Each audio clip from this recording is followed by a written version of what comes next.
Excellent. Are we ready? Sorry. That's okay. Let me stop the screen. Well, good evening, everybody. How's everybody doing today?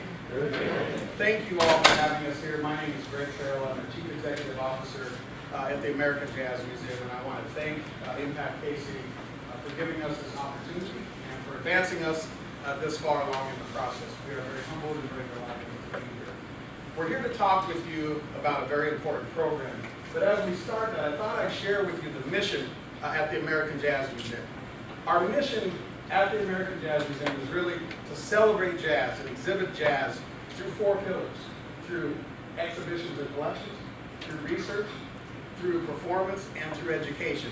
And it's one of those pillars today that we're going to talk to you about, and it's our education program.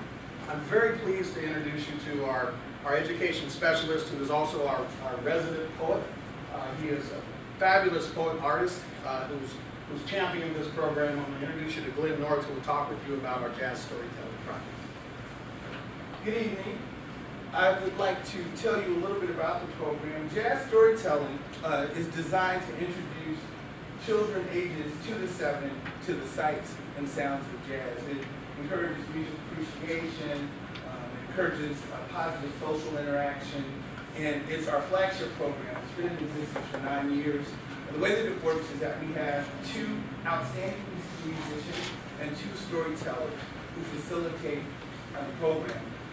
Our curriculum director, Lisa Henry, puts together the program for our sessions.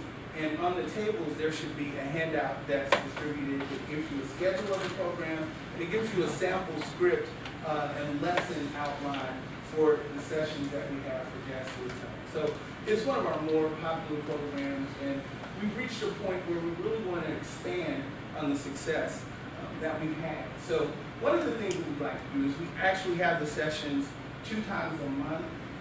We'd like to have more opportunities, especially for one-parent homes, mothers in the urban core who may not be able to make it out on a Friday morning, to have the opportunity to experience jazz storytelling with their young people. And so we'd like to expand to more Saturday sessions. We'd like to even expand to some evening sessions, so that we're working in conjunction with everyone has such a busy schedule. So that's one of the things that we would like to see happen with the program. Secondly, we want to increase our marketing. There are several people that we still feel would benefit from the program who may not have heard about it. And so marketing dollars are always hard to come by. So we're hoping to do a better job of spreading the word to people who may benefit from the program. The other thing that we think is important is that there are collateral materials that Lisa works in conjunction with our education department to prepare. So, it's a very interactive program.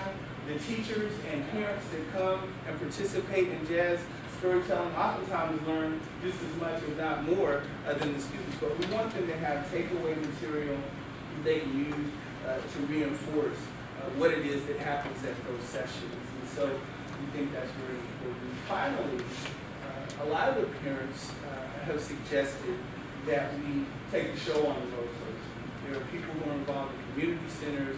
There are daycares who may not have an opportunity to make it to the jazz story program sessions on those Friday mornings. And we feel like we have such a valuable resource with that program that we want to share it with a broader audience that may not be able to make it to 1825. So those are some of the things that we would like to do as we move forward. So as Glenn had mentioned, we have a group of 4 individuals who present the sessions in an age-appropriate manner every session. Lisa Henry is the leader of the program, curriculum developers. She works in concert with our education team, working with Brother John, Tyrone Clark, and of course Michael Warren, to give age-appropriate sessions. And you have to just see the faces of these kids as they interact with this program. They really come away learning a lot about math, about science, about life skills. They have a chance to really develop it. And just as a success story, if you look at the screen, you see a room full of kids in our atrium. When this program began, it began in our Weebop room that can fit about 15 kids and their parents. And it's grown so much that we've had to put it in our atrium. And so we see that as one of our successes of this program is just by its sheer audience numbers, seeing it grow each year has demanded us to put it in the atrium. And as Glenn had mentioned, we're looking to even create a franchise or an outreach component to this program where we can get it into the schools and help to fill voids that actually exist in education today. Many of our public schools, particularly in the urban core, have fallen prey to the gavel because of budget cuts. So general music programs have been cut. So this program really becomes a general music session, if you will, for youngsters. So as we look at that, the program also introduces life skills to kids. So we not only talk about the music, but we talk about science and we talk about math and we connect the dots with the music, with the jazz aesthetic. So as they're scat singing, they're counting out certain phrases, and Lisa's connecting the dots with mathematics with our kids as well. And as they're learning about certain pivotal moments in jazz history, they're also connecting some of the sessions with our programming that exists at the American Jazz Museum, vis-a-vis our public programming that may happen in our Changing Gallery or in our other education programs. And then, of course, as I mentioned earlier, it fills a void that exists in many of our music education programs today. So we're very, very proud of this program, and with your support, we can continue to expand it. So this is why ImpactKC support really counts. This program is an oasis. The American Jazz Museum is an oasis. It's one of the only museums of its kind in the world. And so we celebrate that, but we also celebrate that we have an educational program that is an oasis that helps to connect the dots. Its mission, the mission of this program, helps to connect with your mission of ImpactKC. And so we hope that there will be some synergy and some opportunities for us to use your dollars in a meaningful way. We think that your support counts because it helps us to connect kids in the urban core into their cultural heritage. Connect kids from the urban core to their cultural heritage. We're asking from you $15,000, which represents about 68% of the total budget needed to fund this program. We're seeking other grant support through other philanthropic entities as well, and so with your generous support, we were able to expand the programs, as Glenn had mentioned, to after school hours, to Saturdays, so that kids from our one-parent households can attend and have some opportunity to expand and enjoy the program. So with that, we'll stop and take any questions that you have, and of course, thank you very much for listening to our proposal today. Yes, sir. Have you received any other donations? Yes, we have. We receive funding from the Francis Family Foundation. We do receive funding from the NTDF, Neighborhood Tourism Development Fund. We have a couple of additional grants that are pending through other entities. We did receive funding from, just recently, we're awarded funding from the Black Community Fund, also facilitated through the Community Foundation. So will the ImpactKC grant get initial funding for this program? It would. In fact, it would. Your support would pretty much seal the deal for this fiscal year. It would allow us to operate through the fiscal year and even expand into the summer. We've had to actually stop in the summer session, and this would allow us to expand into the summer season as well. Yes, sir.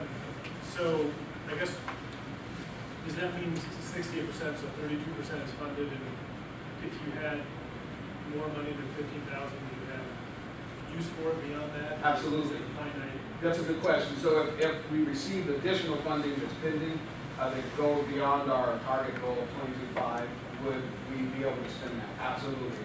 One of the areas I think Glenn had mentioned is marketing. We want to do more with marketing. We really want to connect kids. While we really, I think, do a really good job of focusing on the urban core, there are kids that are underserved in the peripherals. And there are schools that come to see us. There are child care centers in the peripherals that come to see us. And so additional funding would allow us to actually put out a brochure and distribute that to child care centers and to other school districts in the peripherals, and send Dennis and Glenn, our two education specialists, out to do presentations to get people. Did that answer your question? Absolutely. Any other questions? I have one more question. What happens in subsequent years? What happens in subsequent years? In terms of funding or the program? The program itself, good question. This is the 9th year of the program. As we look to the future for this program, we envision creating an outreach component where we model this program and bring it into the schools, and it becomes a supplement, if you will, to education. It becomes sort of a general music component. We will also maintain the program. We want to sustain the program at the American Jazz Museum because it's become really a modelship program that brings people to the museum. So we see a continuance of the program. We do see a continuance with the current curriculum, but we also see expanding that into other schools and doing presentations at national conferences. We've been invited to participate at national conferences and show folks what we're doing in terms of how we're connecting kids to the music.